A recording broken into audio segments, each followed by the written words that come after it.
ক্যানিংয়ের মৌখালীতে মাতলা নদীর চর দখল করে তৈরি হয়েছিল এই বেআইনি ক্যাফে অরণ্যের কূলে। প্রায় 7.26 একর জুড়ে বিশাল এই ক্যাফে তৈরি করা হয়েছিল। ডেডলাইন পেরিয়ে যাওয়ার পর আজ সকালবেলা এসডিপিও ক্যানিংয়ের নেতৃত্বে বিশাল পুলিশ বাহিনী আসে এবং বুলডোজার দিয়ে একেবারে গুড়িয়ে দেওয়া হলো এই বেআইনি ক্যাফে।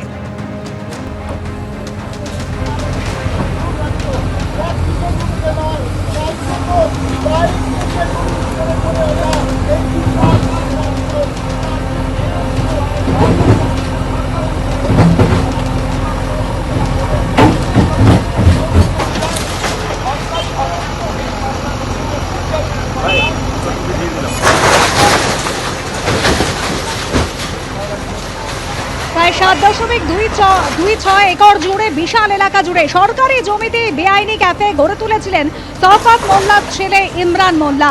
গত 23 তারিখ নোটিশ ধরানো হয়েছিল যে 7 দিনের মধ্যে এই বেআইনি নির্মাণ ভেঙে ফেলতে হবে। যদি তিনি না ভাঙেন তাহলে একেবারে জেলা প্রশাসন তারা নিজেরাই উদ্যোগ নিয়ে এই বেআইনি ক্যাফে ভেঙে দেবেন। আর সেই মতো আজ সকালবেলা বুলডোজার নিয়ে এসে গুড়িয়ে দেওয়া হলো শওকত মোল্লার ছেলে ইমরান মোল্লার বেআইনি ক্যাফে।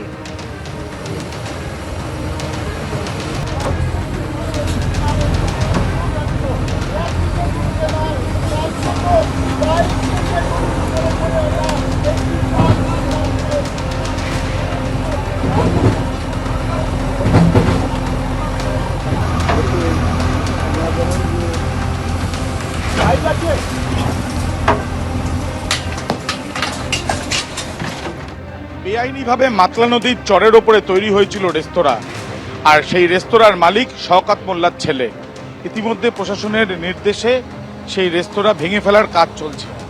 এর আগেই নোটিশ দেওয়া হয়েছিল তার ছেলেকে, জিনিসপত্র সরিয়ে নিয়ে যাওয়ার জন্য বলা হয়েছিল এবং তারপর যে জায়গাগুলো তৈরি হয়েছিল সেই ঘরগুলো ইতিমধ্যে ভেঙে ফেলা হচ্ছে।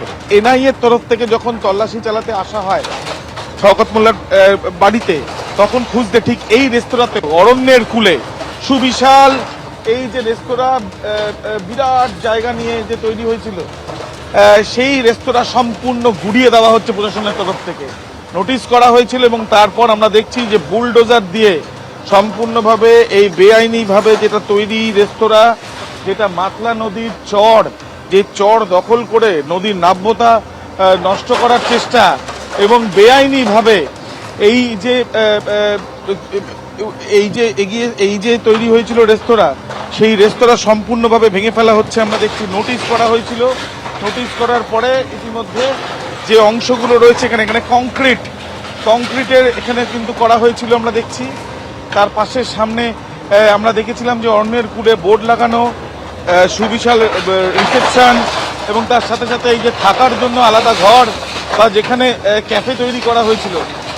কি কারণে এই ধরনের যে নদীর চর দখল করে এতটা ক্যাফে তৈরি করার পিছনে কি কারণ, যেটা স্থানীয় বাসিন্দারা অভিযোগ করেছিলেন যে বিধায়ক থাকাকালীন এই ক্ষমতার অপব্যবহার করা হয়েছে। একই নদীর চর সেটা দখল করা এবং যে সময় দখল করা সেই সময় শওকত মোল্লা নিজে বিধায়ক, মিলিয়ে অবশেষে এই অরণ্যের কূলে যেটা দেখে প্রত্যেকে চমকে গিয়েছিলেন যে শওকত মোল্লার ছেলের এত বড় একটা সুবিশাল এবং আলিশান বলা যায় রেস্তোরাঁ একেবারে মাতলা নদীর চরের ওপরে, সেই রেস্তোরাঁ ভেঙে ফেলার প্রক্রিয়া শুরু করে দিল প্রশাসন।